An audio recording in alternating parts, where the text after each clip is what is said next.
Listo. Muy bien, pues una vez más, gracias a todas, todos por estar en esta cuarta sesión sincrónica de nuestro curso de Teorías de la Comunicación 3, la última sesión, la última de estas sesiones, en donde espero que hayan encontrado a lo largo de ese semestre una serie de ideas, de comentarios pertinentes para analizar o complementar de alguna manera los conocimientos adquiridos durante esta asignatura, que como bien ustedes recordarán o saben, tuvo como objeto de estudio el Internet, la comunicación digital. ¿Okay? Nuestro objeto de estudio, me gustaría que quedara muy, muy preciso eso, ahora que estamos ya en la recta final del semestre, y también para clarificar procesos e ideas, ¿no? Eh, porque a veces nos podemos llegar a confundir en varias ocasiones eh, el campo en donde acontece el fenómeno que nos interesa con el fenómeno que nos interesa efectivamente, ¿saben?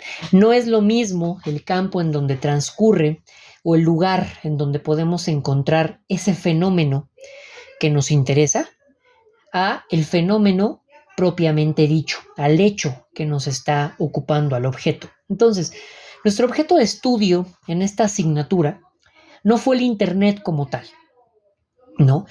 Nuestro objeto de estudio en esta asignatura fue la comunicación digital. Las preguntas que guiaron las preguntas o los objetivos que podríamos colocar como los que guiaron las indagaciones, los conocimientos, las lecturas a las que tuvimos aproximaciones durante lo largo de ese semestre, serían aquellas que se están preguntando, que se preguntaron por cuáles fueron los cambios que introdujo el Internet como medio o al volverse medio en los procesos comunicativos de las sociedades contemporáneas.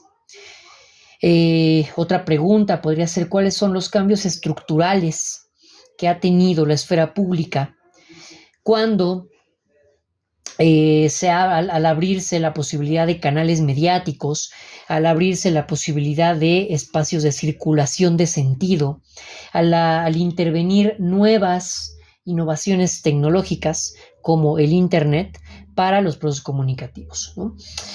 Una serie larga de preguntas que podrían hacerse guían las indagaciones de esta asignatura, que tuvo una vez más como objeto de estudio a la comunicación digital, los cambios en los procesos de comunicación que introdujeron los dispositivos digitales una vez que estuvieron insertos dentro de lo social, ¿no? Ahora bien, ya saben cómo iniciamos siempre estas sesiones con una pregunta, ¿no? De qué les pareció esta asignatura, así que por favor váyanla pensando. Somos relativamente pocos, así que yo creo que a menos que ahorita entren más compañeras y compañeros, así que vayan pensando por favor sus participaciones, de qué les pareció esta última unidad del semestre, ¿no? Ahorita les doy la palabra. Gracias, Héctor. Ahora les doy la palabra, ahorita arrancamos contigo. Y quien tenga también por ahí ganas de participar y no pueda, por ejemplo, Joshua, ¿no? Puedes ir escribiendo algún mensaje y ahorita lo leemos, ¿no? Entonces, a reserva de que ahora les dé la palabra, iniciamos este curso, ¿no? Con una indagación de cuál fue el contexto que dio a luz, que alumbró al Internet como tecnología. Y digamos el contexto en el cual las innovaciones comunicativas debidas al Internet comenzaron su auge. En la segunda unidad tuvimos oportunidad de adentrarnos en la máquina, de ver cuáles son sus procesos, cómo funciona, por qué funciona como funciona, ¿no?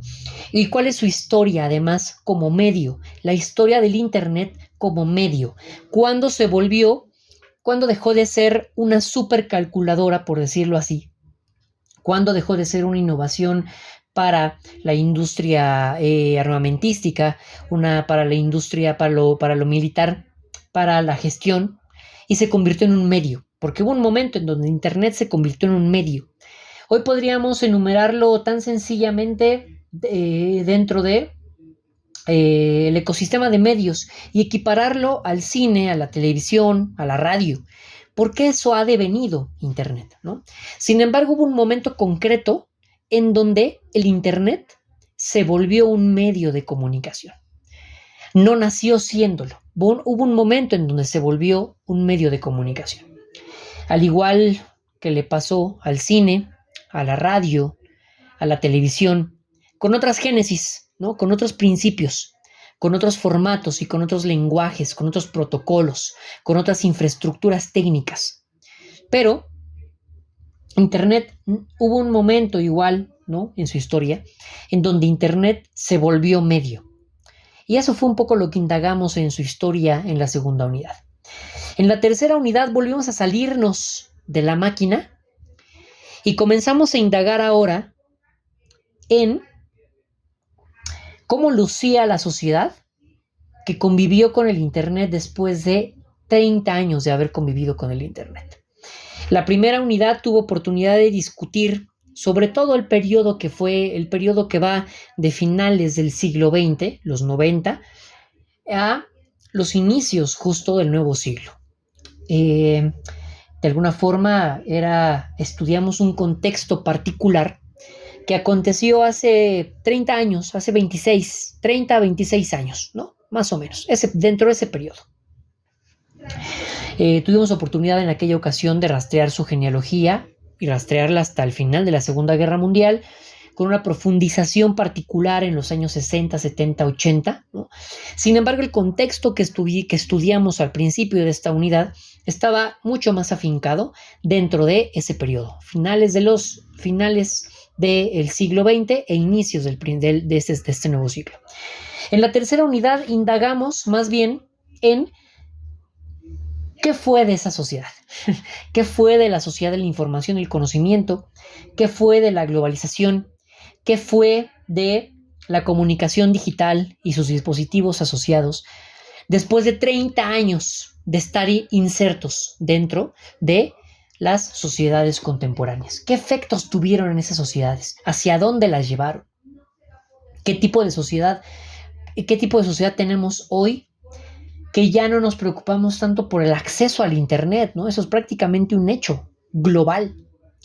¿Cómo luce más bien esa sociedad que ya lleva 30 años conviviendo con el Internet? Volvemos a analizar esa sociedad en la tercera unidad a través de los cambios estructurales de la esfera pública, a través de el problema de las mediatizaciones, del presentismo, de la aceleración social, ¿no? Y esta cuarta unidad, el gran cierre de este curso, lo propongo, antes de darles la palabra, ¿no? Lo propongo en una lectura de incógnitas, en una lectura de ambigüedades. Por eso incluso la propia unidad se llama Paradojas y ambigüedades de la comunicación digital. Reflexiones sobre los dos filos de la navaja. Porque lo que me interesa cerrar el curso,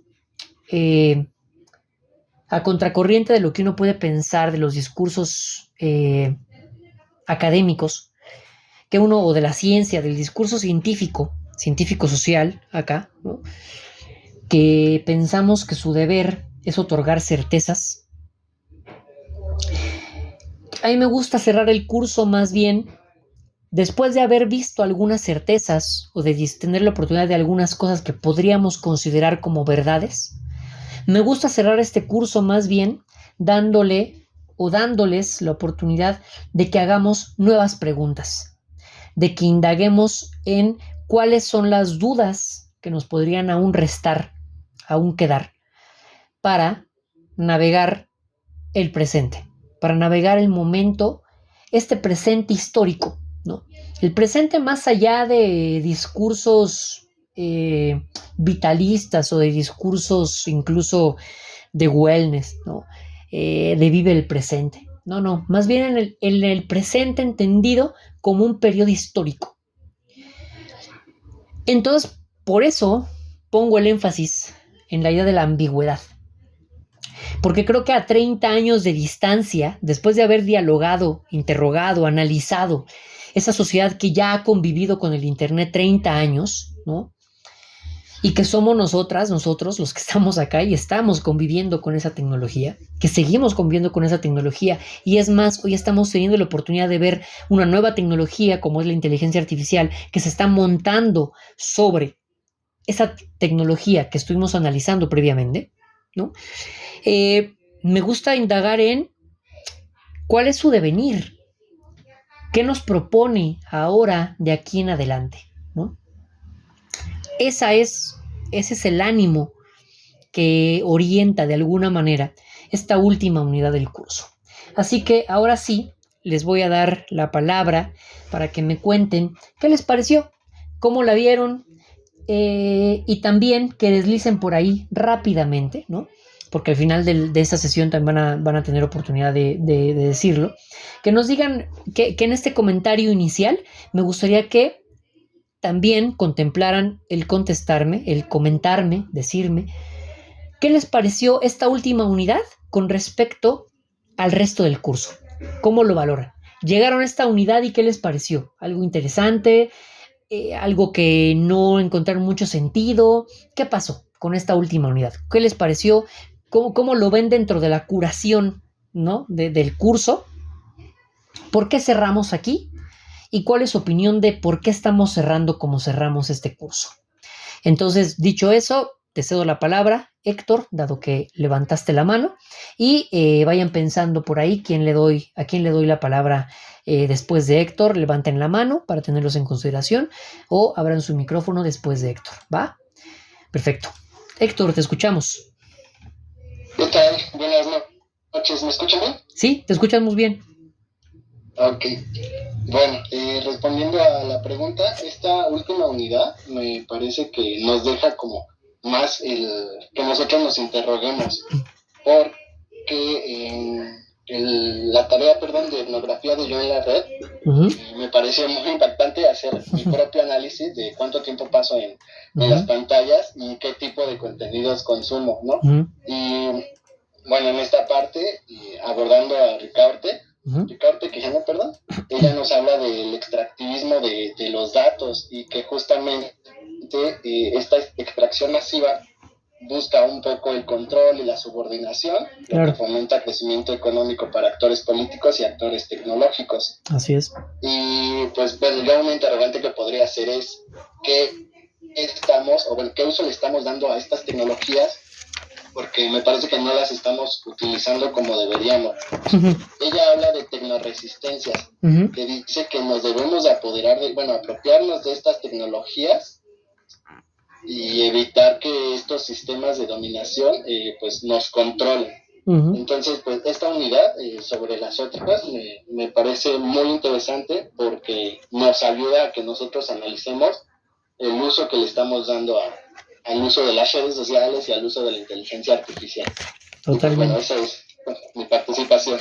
Perfecto, Héctor, muchas gracias. Ahora elaboro un poco más porque esta idea del control, de la apropiación y el uso, la pregunta por el uso es muy relevante. Ahora elaboramos, voy a escucharlos y ahorita volvemos sobre eso, ¿va? Gracias, Héctor. Zaira, cuéntanos, ¿cuál fue tu experiencia en esta unidad? ¿Cómo la viste? ¿Qué te pareció? Hola, a mí también me interesaba sobre todo lo que menciona Ricaurte, que es el extractivismo de datos, que tiene que ver con lo que también menciona Jung, que es la sociedad datificada. Claro. Que todos los datos, todas las interacciones que se dan en las redes sociales o en general que tenemos con ciertos buscadores como Google o las interacciones con la IA, todo eso se traduce en datos. Y eso para Ricaurte sigue siendo parte de la colonialidad del poder. Así es. O sea, porque antes ella menciona que sí se le pedían como todos esos datos a los colonizados, pero que ahora sigue siendo lo mismo. Nada más que ahora somos nosotros quienes damos esos datos o en general como que todas nuestras interacciones se vuelven datos. Entonces eso tiene que ver también con lo que menciona Virno, que existe, yo lo relacioné, por ejemplo, con el marketing de nicho. O sea, ahora toda la producción puede ser como específicamente para cada tipo de target, porque todos esos datos ya los dimos nosotros. Claro. O sea, ya sea porque, por ejemplo, en WhatsApp yo sé que dicen que no están leyendo tu conversación y lo que sea, pero de todos modos eso no significa que sea realmente cierto. O sea, esa ambigüedad en la gobernanza de los datos es lo que siento bueno, que es una ambigüedad, ¿no? A mí, por ejemplo, lo que más me gustó de la actividad de la 2 es que sí o sea, la actividad sí te pide que puntualices conceptos negativos, o sea, negativos o conflictivos, ¿no? Claro. Pero al mismo tiempo te pide que puedas como aterrizar conceptos que presenten una posible bifurcación o emancipación. Eso siento que es lo más importante porque sí te deja dudas, o sea, sí te plantea dudas para un futuro, pero al mismo tiempo te está dando como, no esperanza, sino como una manera en la que podría organizarse la gobernanza y cómo podríamos nosotros como personas exigirle a los políticos, ¿no? Claro. ¿Qué más? Otra cuestión que a mí se me hizo como muy importante es que Ricaurte habla acerca de la reciprocidad y la pone ahora en el aspecto tecnológico, ¿no? Claro. ¿Cómo podríamos ahora hablar de salirnos de esa conflictiva del extractivismo de datos?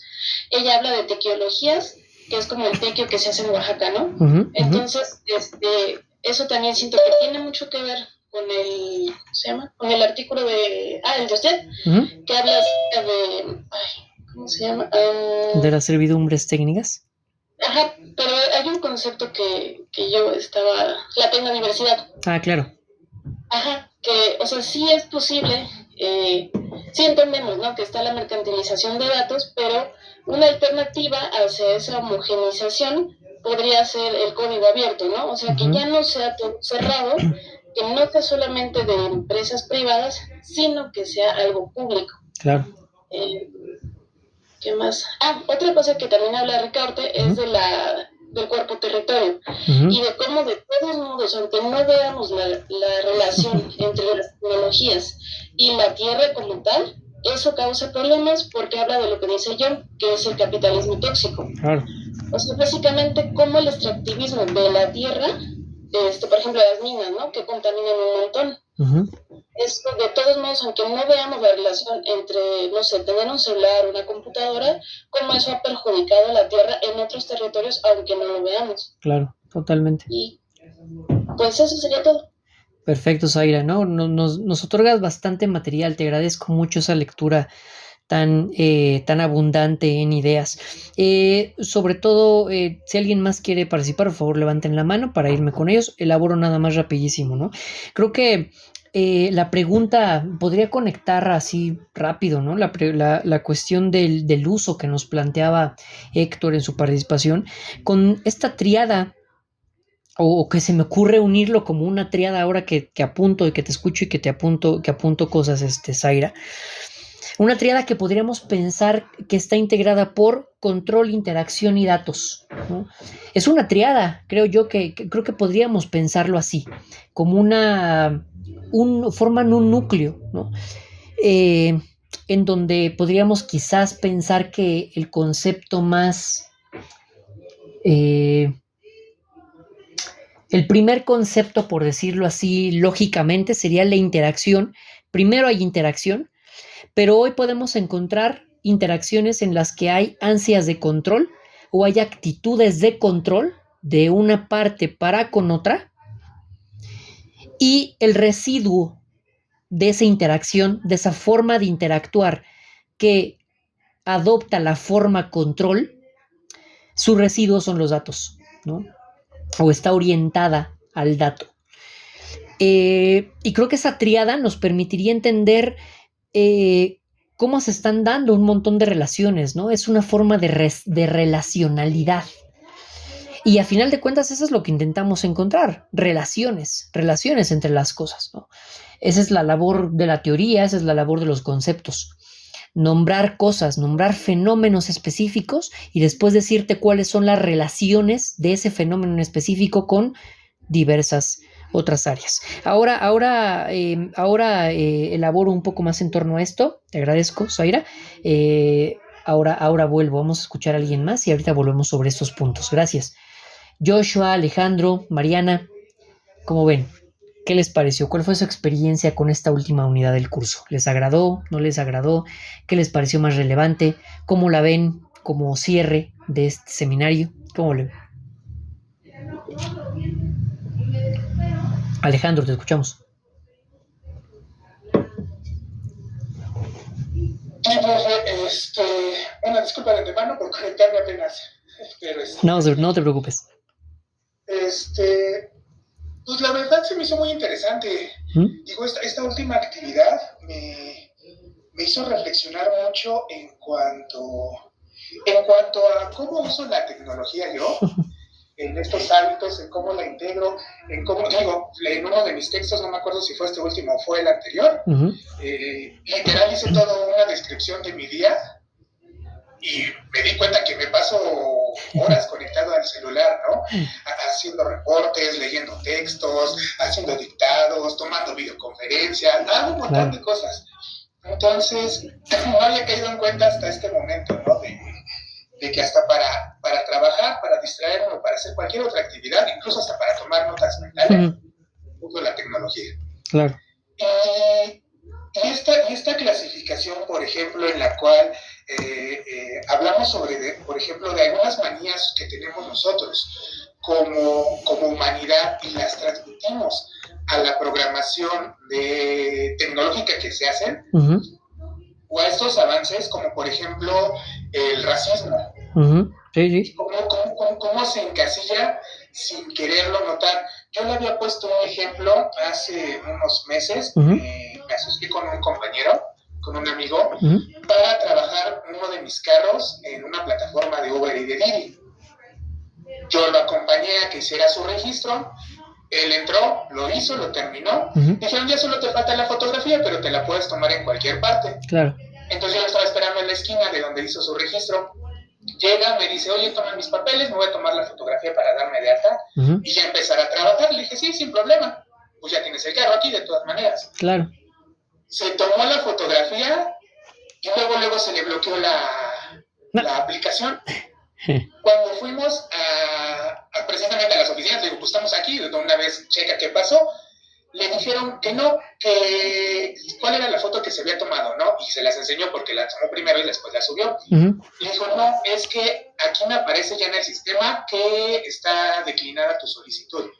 Y le dijeron, ¿pero por qué? Y le dice, pues es que tienes una cara como un poco medio rara, entonces no vienes tomado, no vienes drogado. Y el otro, pues no, ¿cómo crees que voy a venir así, no? No, pues es que parece ser que te detectó la aplicación así y pues ya no hay forma de recuperarla. Entonces, esa parte de discriminar a una persona por el simplemente hecho del físico, sí, pues sí me hace algo que nosotros definitivamente programamos, ¿no? Claro. Es como que la máquina haya detectado esta parte. Y por ejemplo, otra cosa que me resultó también fascinante, porque a lo mejor no la había visto desde esta perspectiva, es cuando hablamos de lo de tecnofilia y la contraparte, ¿no? Sí. Donde queremos creer esto, o tenemos estas dos perspectivas, de que una, la tecnología va a terminar con nosotros, y la otra, la tecnología nos va a salvar de todo. De todo, claro.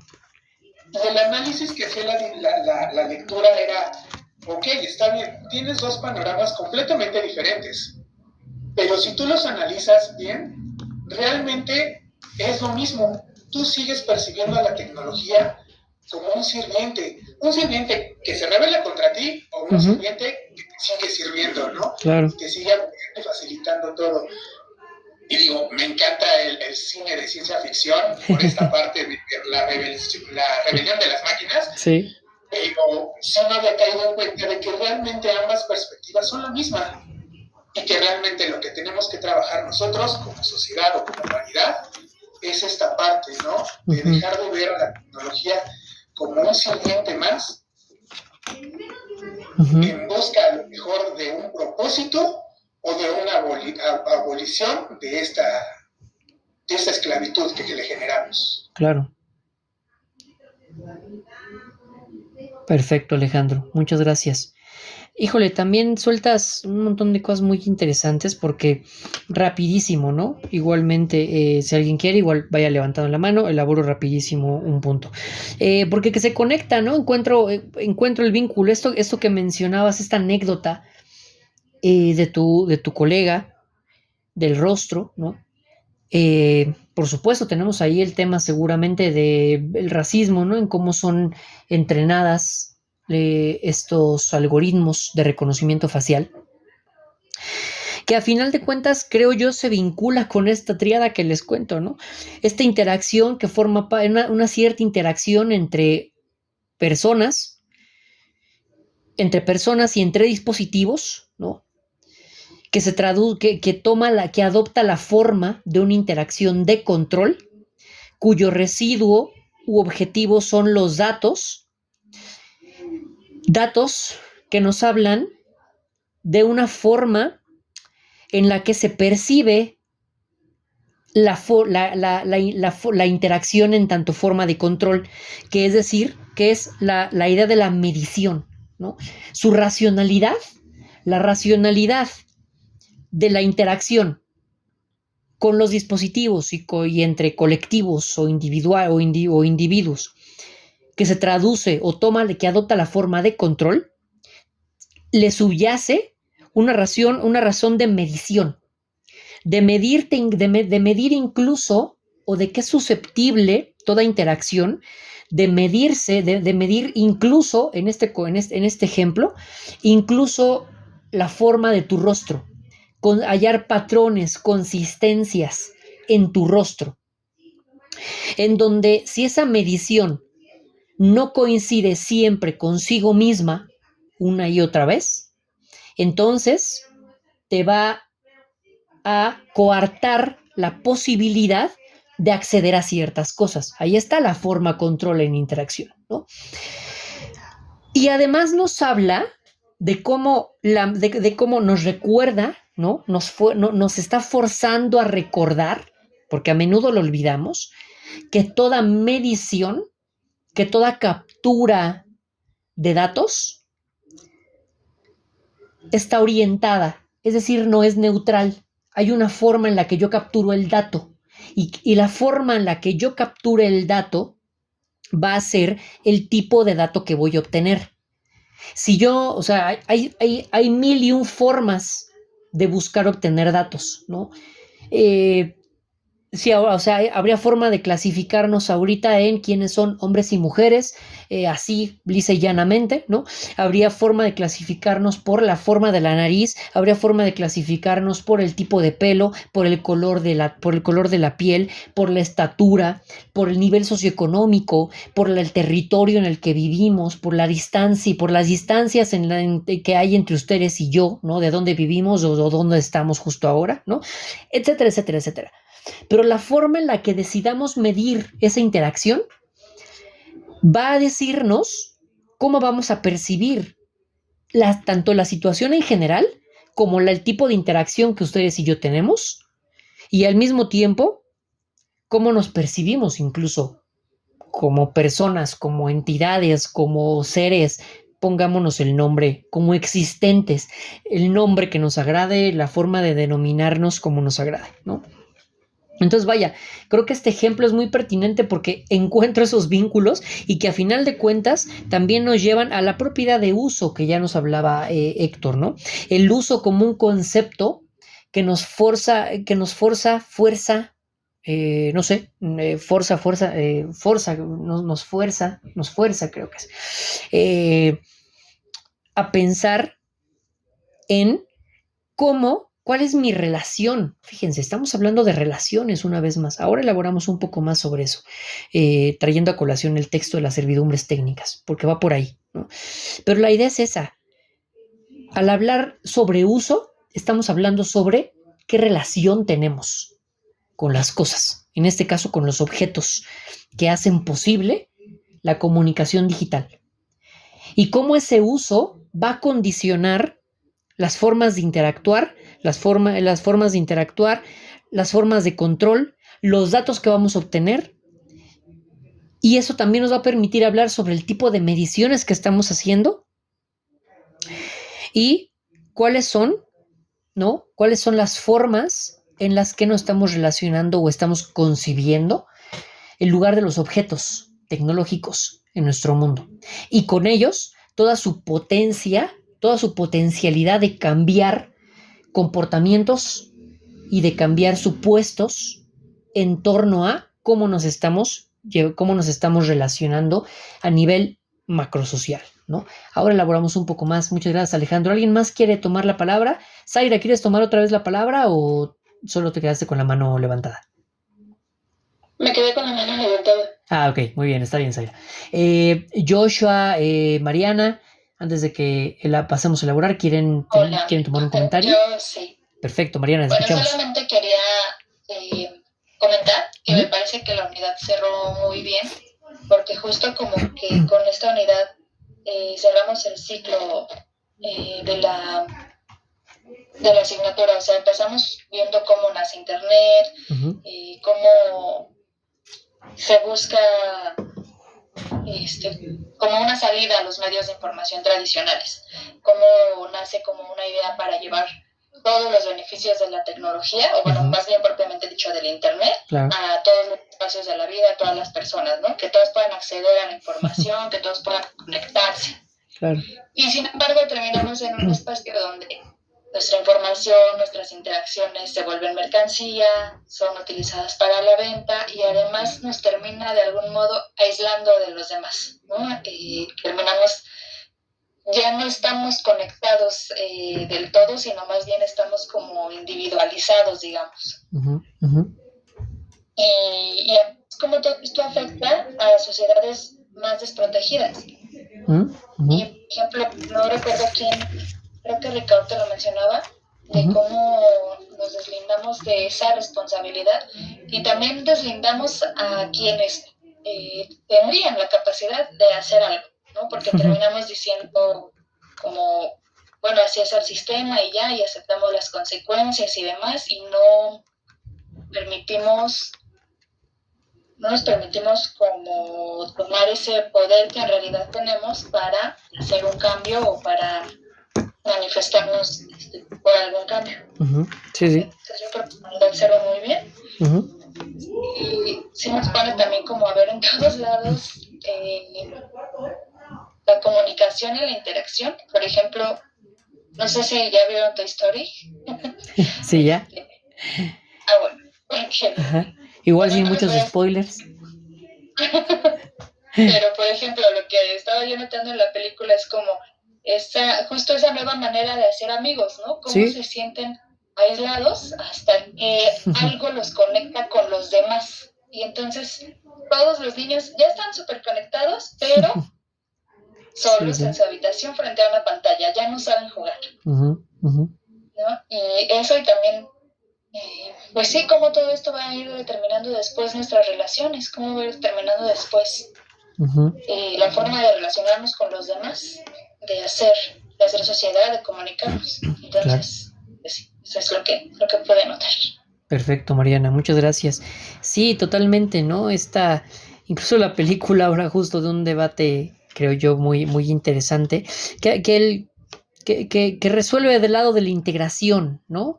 No le apuesta tanto a la destrucción mutua, sino a la integración, pero bueno, ya la verán, no digo nada más por si no la han visto por ahí y si tienen la idea de verla, pero ahora elaboro, porque ahora elaboro, voy a leer el comentario de Joshua, pero me gustaría sobre todo la idea de la decisión, ¿no?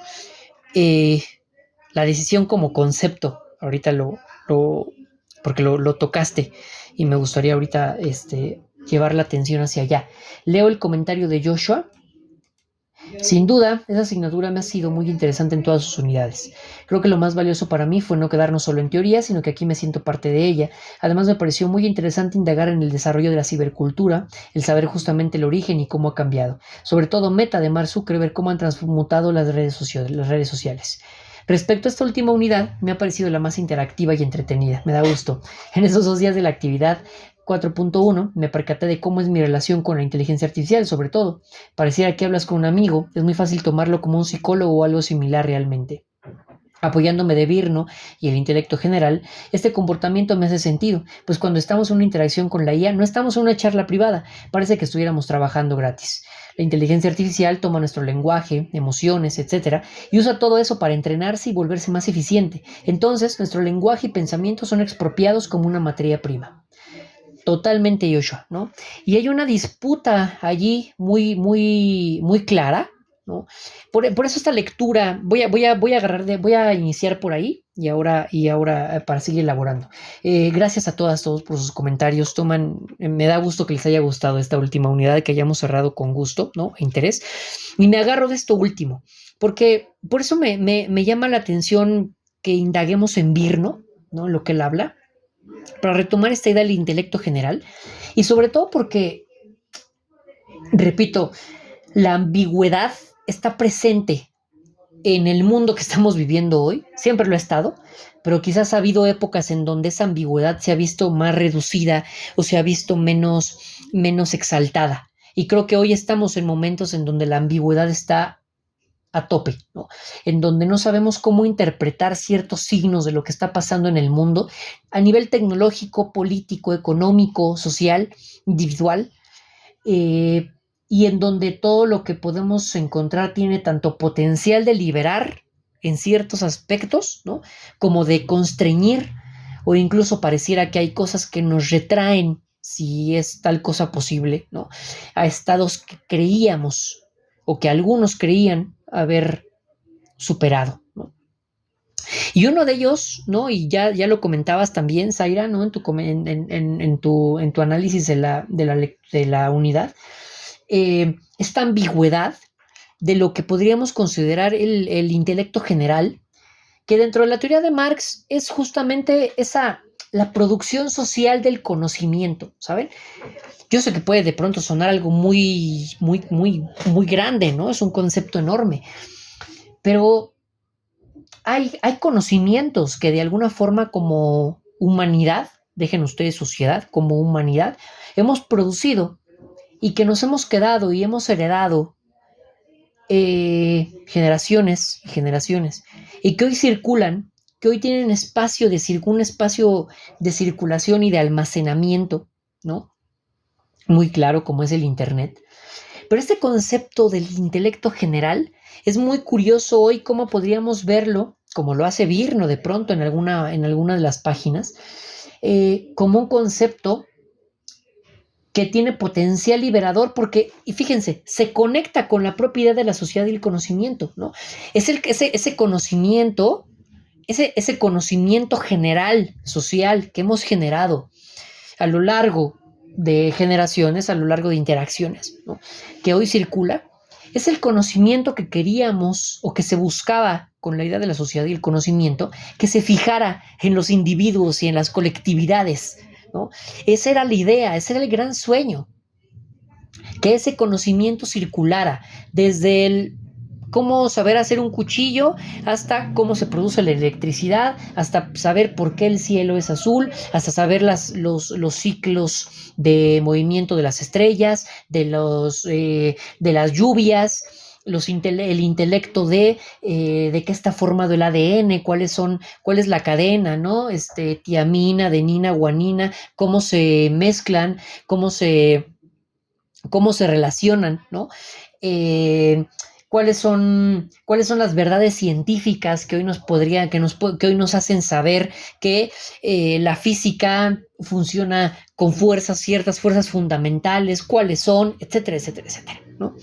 Todo ese tipo de cosas era lo que el conocimiento de la sociedad del conocimiento buscaba afianzar, buscaba sembrar en las colectividades del mundo, ¿no? Recordemos que es un concepto nacido en un contexto en donde lo que se busca es globalizar. La globalización también era una globalización del saber, o se buscaba que fuera una globalización del saber, más allá de que hubiera entidades que de alguna forma querían ostentar la hegemonía, claro, en ese mundo, ¿no? Pero de alguna forma aún había pretextos colectivos dentro de la globalización. Y fíjense, hoy ese concepto está en disputa, hoy ese conocimiento está en disputa, porque hemos adoptado formas de interacción, ¿no? Vuelvo a la triada que se me ocurrió en esto, es una elaboración así rápida, ¿no? Pero es un concepto que hoy está en disputa y que es ambiguo, porque ese conocimiento que estamos generando, que seguimos generando y que seguimos haciendo fluir en las redes sociodigitales, en esa esfera pública digital, que yo le denomino así en mi tesis doctoral y que me gusta pensarla desde ese conocimiento, desde ese concepto, ¿no? En esa esfera pública digital, todo ese conocimiento que estamos produciendo, que estamos haciendo circular, que estamos compartiendo, está sirviendo para, como bien nos cuenta acá Joshua, ¿no? Para el extractivismo, como nos cuenta Jung en la lectura de El capitalismo digital no es una nube, es una mina. Un título que me encanta por otro lado, ¿no? Entonces, está siendo usado justamente para el extractivismo y está siendo utilizado ese conocimiento, ¿no? Socialmente generado para el control, para la generación de datos y para la medición del comportamiento, para la medición incluso de la subjetividad. Porque no solamente a través de esto nos miden nuestros hábitos de consumo, no solamente es una medición del hábito de consumo, es una medición o es un intento de aproximarse a la medida de la subjetividad. Y así, cada muro, cada perfil de X, cada muro de Facebook, ¿no? No son los mismos, son distintos, todos son distintos. El muro de Mariana, el muro de Joshua, Zaira, Héctor, Alejandro, el mío, todos son distintos, porque están amoldados también, o es la tecnología, una tecnología que, gracias a calcular, a sumar miles de patrones que nosotras y nosotros dejamos vertidas ahí, ¿no? A través de establecer ciertos parámetros de control, ciertos parámetros de medición, como son el like, las reacciones, el tiempo de pantalla, el clic, etcétera, etcétera. Quizás es la tecnología, fíjense, ¿no? Es la tecnología humana que más cerca ha estado de poder medir la subjetividad. ¿Y cómo lo ha logrado? A través de la fuerza bruta de medir, de tener miles de datos sobre una persona, sobre un individuo. Tal vez ellos no tienen acceso a nuestras cabezas, no nos leen la mente, pero es lo más cercano que tenemos a que un dispositivo nos pueda leer la mente fuera de nuestra mente, ¿no? Entonces, fíjense, algo tan ambivalente como el conocimiento socialmente generado, que puede servir para que busquemos cómo poner un tubo en nuestra cañería, ¿no? En YouTube, y que vas a encontrar ahí. Hay alguien, o hay gente que seguramente ha medido, ¿no? Que se busca sobre plomería, sobre cañería, y sobre eso le vende datos a las empresas que se dedican a ese rubro para saber a qué perfiles ofrecerle publicidad sobre ese tema en específico, ¿no? Y lo mismo sucede con un montón de otros conceptos que estamos indagando en esta unidad, ¿no? Una vez más, ya lo decía acá, la idea de la decisión, por ejemplo, que nos trae Mariana a colación. El tema de la decisión, ¿no? Les comparto, estoy a punto de emprender una indagación teórica en torno al concepto de decisión, porque me parece que es algo necesario, relevante, comenzar a indagar en él. Porque lo que se está poniendo hoy en duda, ¿no? Es la decisión como concepto, y más allá de eso es hacia dónde se desplaza la decisión. Cuando alguien tiene posibilidad, ¿no?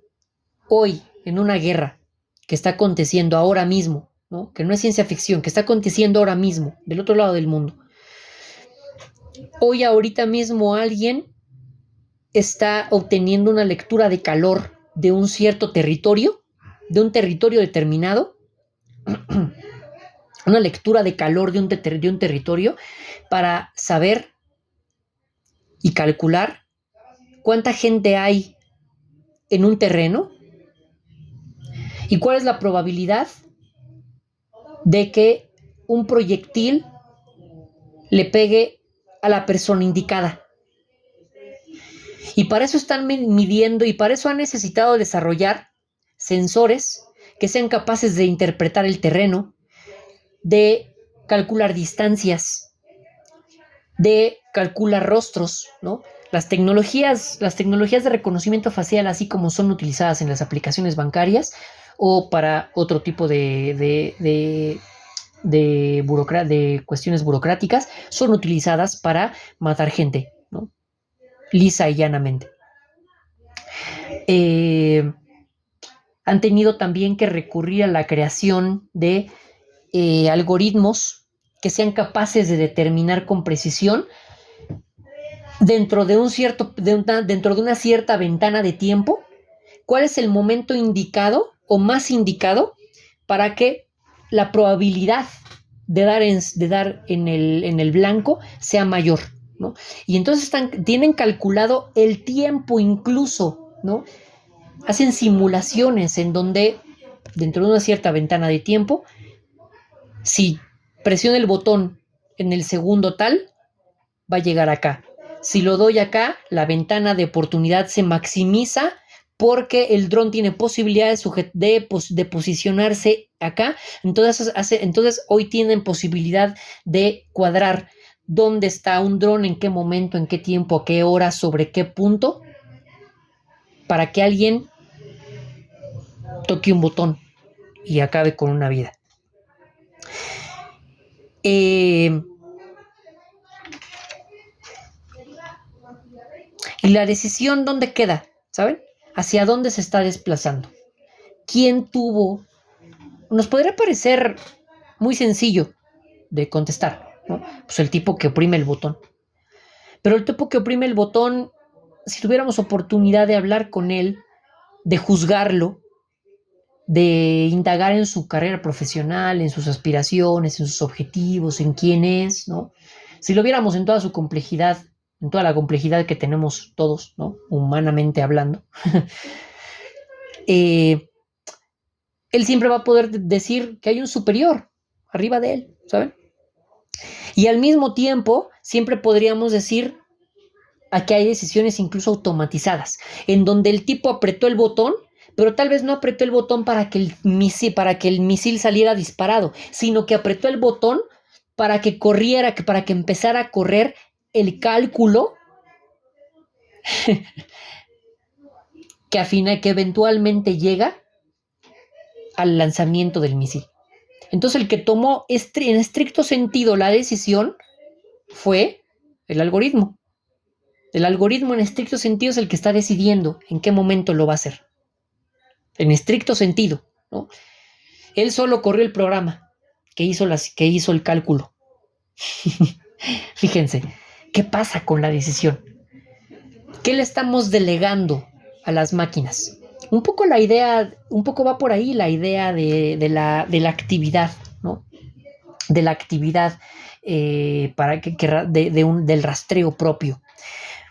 Porque entonces tenemos posibilidad de ver, ¿no? ¿Cuáles son los procesos de delegación? ¿Cuáles son nuestros procesos de uso con las máquinas? ¿Y qué nos devuelve eso, ¿no? Y al mismo tiempo, tuvimos ya oportunidad, creo yo, de ponerlo en contexto a lo largo ya del curso, por todo el bagaje acumulado del curso, ya tuvimos oportunidad de poner nuestra interacción individual, primero en relación con nuestros dispositivos, ¿no? Al hacer el rastreo y el registro de nuestras actividades en esa actividad, pero al mismo tiempo tenemos posibilidad de ponerlo en un contexto mucho más amplio, en donde la interacción hoy toma la forma de control, deja un residuo o se orienta a la generación de datos, porque además se entiende que toda interacción puede medirse. En dado caso, la medición es un concepto vinculado aquí en nuestra pequeña tríada que está orientando esta sesión con el control. La medición se está vinculando con el control porque son los dos supuestos que nos está subyaciendo, ¿saben? Primero hay algo que está en el mundo que es la interacción. Ese sería el hecho más liso y llano, ¿no? Y se interactúa. Lo tomamos como nuestro concepto principal. Y después, esa interacción está produciendo datos. Pero ¿por qué nuestra interacción produce datos y no produce amistad? ¿Por qué no produce amor? ¿Por qué no produce aprendizaje? Pueden producir, hay relaciones, hay interacciones que producen esos residuos, ¿saben? Hay interacciones que producen amor, hay interacciones que producen amistad, hay interacciones que producen control, hay interacciones que producen, etcétera, etcétera, ¿no? Hoy estamos viendo interacciones que producen datos y producen datos, ¿no? Porque les subyace que se entiende, ¿no? Porque son interacciones que se están entendiendo como control y como medición. Y ese es quizás el mundo en el que estamos configurando y es el mundo en el que ha devenido ese mundo globalizado que tuvimos oportunidad de indagar en la primera unidad y que después volvimos a analizar en la tercera, ¿no? Y que creo que en esta última sesión y en esta última unidad lo podemos aterrizar como un mundo que se orienta por el control, por la medición, por la generación de datos y que le interesa sobre todo la interacción. Entonces, fíjense, no tenemos un mundo, hoy por hoy no podemos decir que tenemos un mundo en donde la interacción no nos parezca fundamental. Para nada. Hoy la interacción nos parece fundamental.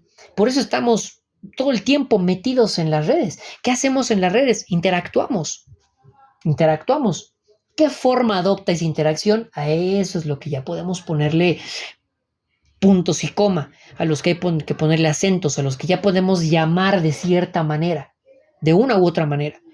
Pero lo que estamos haciendo es interactuar. Hoy tenemos un mundo en donde la interacción, ¿no?, se ha vuelto un concepto relevante tanto para nuestra relación entre humanos como con la relación que guardamos hoy con los dispositivos.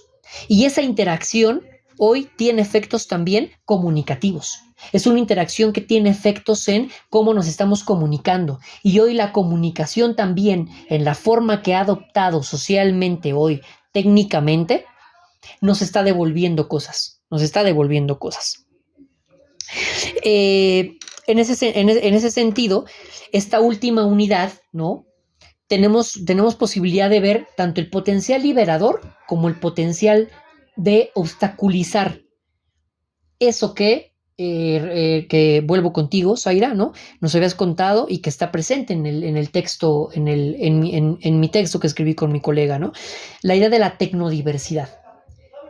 ¿Por qué? ¿Por qué me interesaba introducirles esta lectura de la tecnología? Porque si se acuerdan, en la primera unidad tuvimos oportunidad de pensar la globalización también como un giro comunicativo, pero al mismo tiempo como un giro técnico. Porque el mundo globalizado es el mundo tal vez más tecnificado que hemos tenido a lo largo de la historia humana. Es el mundo que más prioridad le ha dado a la generación de dispositivos, a la generación de una cultura material específica. Hoy tenemos una cultura material enorme que cruza continentes a través de cables, que conecta el espacio con nuestra vida diaria a través de antenas, a través de antenas parabólicas, a través de incluso de misiles, a través de máquinas que están orbitando el espacio, ¿saben? Entonces, es una revolución técnica, es una globalización técnica. Entonces, tenemos que indagar, para pensar en la comunicación hoy, tenemos que indagar en por dónde pasa la comunicación. Pasa por dispositivos. Y entonces, si pasa por dispositivos, tenemos que pensar en la técnica, tenemos que pensar en la tecnología, porque entonces vamos a encontrar que indagando en cuál es la forma que tienen los dispositivos a través de los cuales hoy nos comunicamos, esos dispositivos están produciendo cambios en nuestro comportamiento y además están produciendo cambios en el mundo en general. Hoy ya no podemos dejar de tener una visión ecológica del mundo. Y no lo digo como en términos de meramente el movimiento ecologista, No. Más allá de eso. Una visión ecológica del mundo implica decir una visión de un mundo en donde tenemos una visión total. El mundo humano, la naturaleza, el clima, como algo interrelacionado. Una visión ecológica, es decir, una visión total. Pensar el mundo y nosotros en el mundo como una unidad. Porque entonces nuestro aparato técnico, nuestro devenir técnico, se ha apoderado, fíjense, se ha apoderado del mundo, ¿no? Se ha apoderado del mundo. Hoy tenemos mapeadas no solamente grandes extensiones de nuestros países, ni de nuestra subjetividad. Tenemos mapeado el globo en general. Sabemos cuál es la forma del mundo. Sabemos cuáles son las zonas más altas del mundo geográficamente hablando. Sabemos dónde se ubican grandes cambios climáticos. Sabemos cuáles zonas se están hundiendo de nuestra ciudad, de nuestros países. Hay gente que tiene un cúmulo enorme de información acerca de cuáles son los cambios que se están operando en este mundo, ¿no? Y eso lo podemos nosotros analizar a través de conceptos como el extractivismo, la colonialidad, la espacialidad, ¿no? Que ustedes ya traían a colación desde sus comentarios. Conceptos como el extractivismo, la colonialidad y la espacialidad nos sirven para pensar justamente, para aprehender con H, cuál es la relación que estamos teniendo, la relación específica que estamos teniendo hoy con el mundo a partir de que lo estamos interviniendo. Y ojo, no podemos acá dejar de pensar en la intervención, no podemos acá pensar en la intervención del humano en el mundo como si fuera una especie, creo que tiene poco empuje, ¿no? Como si fuera una intervención meramente como de un cáncer que llega con un cuerpo sano y que se le posa encima y que lo empieza a colonizar y a totalizar. Yo sé que es una visión muy recurrente, ¿no? Esta idea del humano como un parásito, una enfermedad, ¿no? Pero lo cierto es que si lo pensamos en una escala mucho más amplia, este mundo lleva este gran pedazo de tierra que está orbitando en una estrella, ¿no? Lleva muchísimo más tiempo existiendo sin vida que con vida. Si lo ponemos en perspectiva, este mundo aún ha vivido más sin vida que con vida. Y si lo pensamos en términos de la vida humana, este mundo lleva una cantidad ínfima, pequeñísima de su historia existiendo con humanos encima. Entonces, los humanos, repito, no creo que sea fructífero pensarnos como un cáncer, como un parásito, como una enfermedad, ¿no? No solo para valorizarnos indebidamente, no va por ahí, ¿no? No tiene una temática ni religiosa, ni teológica, ni nada, sino más bien para pensar en cuáles son los efectos que tenemos nosotros en el mundo, cómo lo estamos interviniendo y cuáles van a ser los efectos de esa intervención en el mundo. Puede parecerles un choro enorme y van a decir, bueno, ¿esto cómo se conecta con la comunicación digital? Se conecta desde el momento en que estamos reflexionando desde el momento en que para reflexionar sobre los cambios comunicativos en el mundo, tenemos que reflexionar sobre por dónde circula la comunicación, cómo producimos comunicación, qué tipo de interacciones estamos teniendo para producir qué tipo de comunicación y al mismo tiempo cuáles son los dispositivos asociados que le están dando hoy a la comunicación ese lugar específico, ideal y poderoso que tiene hoy en la actualidad. Porque entonces tenemos que comenzar a preguntarnos también justo en torno a la comunicación producida como un objeto de cambio, no solamente como un objeto de uso, como algo que tiene valor de uso, sino como algo que tiene valor de cambio. Hoy producimos comunicación para que produzca más comunicación, ¿saben? Hoy la comunicación se ha vuelto materia prima del mundo en el que vivimos y detona procesos sociales, económicos. Nosotros estamos estudiando acá para ser profesionales de la comunicación y después ir a producir comunicación. Entonces, ¿qué sucede? ¿Qué tipo de relaciones? Eso nos fuerza a indagar, ¿no? Todo este choro es para volver a la idea de la relacionalidad. ¿Cómo estamos relacionándonos en este mundo con lo comunicativo? ¿Cuáles son los efectos que está teniendo ese andamiaje comunicativo que estamos construyendo a lo largo y ancho del globo? Y no solamente cuáles son sus efectos en ese globo en el que pasa, ¿no? que interviene para seguir produciéndose, sino hoy les devolvería la pregunta, ¿no? Y con esto no es en sentido figurado, se los devuelvo en forma de pregunta.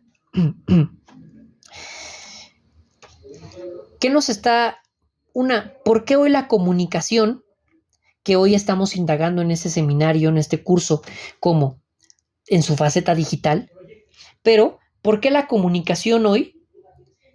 ¿Por qué la comunicación se vuelve en este periodo histórico algo tan relevante? ¿Cuál es el papel que está fungiendo hoy la comunicación para ustedes? Pónganse en el papel de futuros profesionales de la comunicación o gente que ya es profesional de la comunicación y que está estudiando comunicación, ¿no? ¿Por qué hoy la comunicación en este periodo histórico parece cumplir un papel determinante en nuestras sociedades? Y por otro lado, ¿qué nos está devolviendo el uso que le estamos dando a las tecnologías digitales? ¿Y qué nos está devolviendo este tipo de relaciones que tenemos? Este tipo de relaciones en donde la interacción adopta la forma de control, que produce datos, porque además considera que el mundo y la interacción es medible. Y que además genera cambios no solamente sociales, sino atmosféricos, ecológicos, individuales, subjetivos, porque algo nos devuelve. ¿Qué nos devuelve? ¿Cómo lo ven? ¿Cómo lo analizarían ustedes? ¿Cuál sería su comentario? ¿Qué nos está devolviendo el mundo que tenemos hoy, tal como lo tenemos hoy? Y dentro de esas coordenadas que estamos teniendo oportunidad de pensar y de relacionar. ¿Qué nos está devolviendo este mundo y por qué hoy la comunicación parece ser tan importante? ¿Qué nos está dando la comunicación que en épocas previas quizá no encontrábamos en ella como proceso, para que hoy incluso haya máquinas que están dedicadas enteramente a producir comunicación, la inteligencia artificial, a producir textos, imágenes, videos? ¿Qué sucede hoy? ¿Cómo lo ven? ¿Cuál sería su opinión? Zaira, te escuchamos. Bueno, voy a retomar un poco más o menos, por ejemplo, lo que nos hablaba del concepto de decisión. Claro. Yo, por ejemplo, en este momento lo relaciono con la escuela de Birmingham, que nos dice que ningún consumo cultural es casualidad. O sea, podría parecer que tenemos cierta decisión, pero nada es casualidad porque se encuentra legitimado por ciertos discursos hegemónicos, ¿no? Otra cosa es, por ejemplo, en el análisis publicitario, yo apenas vi acerca de la convención de color en Bilbao. Según los expertos se dedican a predecir tendencias, pero justamente al final del documental, el experto dice, sí, voy a ir a la convención y yo me voy a encargar de que escojan mi predicción, mi tendencia. Claro. Entonces, bueno, no es una predicción, ¿no? Pues sí. Entonces está mediado totalmente por otras prácticas como las habilidades blandas. ¿Qué tan bien negocias entonces en esos ámbitos? Por otro lado, Ricaurte hablaba de Bauman, donde, bueno, Bauman nos dice que los recursos y las personas son desechables. Y entonces, ¿quién decide por qué son desechables y quiénes y en qué momento, ¿no? Así es. Y eso deriva directamente en otro concepto de Ricaurte, la necrotecnopolítica. Eso que hablaba usted acerca de la carrera armamentista de los drones, yo, por ejemplo, en geopolítica investigué acerca de Harpy. Harpy es un dron desarrollado por, ¿cómo se llama? Por la industria aeroespacial israelí. Básicamente, Harpy se llama misil, dispara y olvida. Así se llama y ellos así lo publicitan. O sea, su estrategia de comunicación en su sitio web público así lo llama, misil, dispara y olvida. Entonces, es simplemente lo mismo que veíamos en la unidad 3. Es un discurso ya cínico, ya no importa, ¿no? Claro. Esa negritud política también la podríamos ver en los conflictos que tiene el área de salud de Nueva York con Palantir. Claro. Querían romper terminar los contratos, o sea, ya no renovarlos, ¿no? Pero todavía está en veremos porque Palantir es una empresa plenamente en control de Estados Unidos. Por ejemplo, ICE, todo su sistema, ¿cómo se llama? Sus sitios de datos de ICE son de Palantir. Entonces, ahí vemos directamente cómo se relaciona la necrotecnopolítica de Ricaurte con cosas que vemos hoy, en esta semana, ¿no? Así es. Eso, por ejemplo, de la burocracia en Nueva York, me recuerda al crecimiento hipertrófico que menciona Birman, que hay un momento en el que el conocimiento general ya se vuelve como un arma. O sea, ya se encuentra automatizado por el fascismo, ¿no? El autoritarismo. Que, o sea, esta cuestión de la salud ya está entonces en manos de la iniciativa privada, a querer o no. Otra cosa que gobierno hace es cuestionar, o sea, ¿cómo dice la democracia no representativa? O sea, la desobediencia civil, que dice que básicamente él la lleva más allá de un concepto marxista y dice que lo que interesa es poner en cuestión la misma facultad de mando que tiene el Estado. ¿Quién decidió y quién va a decidir por qué seguir haciendo caso a un Estado que no pelea por sus ciudadanos, por una gobernanza que nos sirva a nosotros? Y, por ejemplo, eso tiene que ver también con el desocultamiento que habla su artículo, que es básicamente como traer a la presencia, ¿no? Que es la técnica sería un modo de salir del mundo. O sea, quizá abrirnos a una tecnodiversidad sea como una manera de bifurcación ante toda esta narrativa de tecnopolítica. Claro. Sí, sí. Y ya, eso. Perfecto, Zaira. Te agradezco mucho el comentario. Ahora voy a escuchar a Héctor y ahorita integro todos los comentarios. Gracias, Zaira. Muy interesante. Héctor, te escuchamos. Sí, bueno, retomando las preguntas, porque ya no podemos concebir este mundo actual de la comunicación que nos ofrecen las tecnologías. Me parece que esta globalización tecnológica justamente pues nos ha facilitado muchos procesos, ¿no? El auge de las redes sociales, de los dispositivos móviles, pues nos facilitan el estar comunicados con muchas personas, conocer más gente.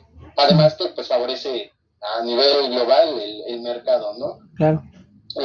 También yo me podría cuestionar más bien nosotros qué le estamos dando a este proceso, porque pues a que nosotros pagamos por dispositivos móviles y todo eso, tenemos redes sociales y se dice que cuando un producto es gratis, pues tú eres el cuando producto. un servicio es gratis, el producto somos nosotros. Claro.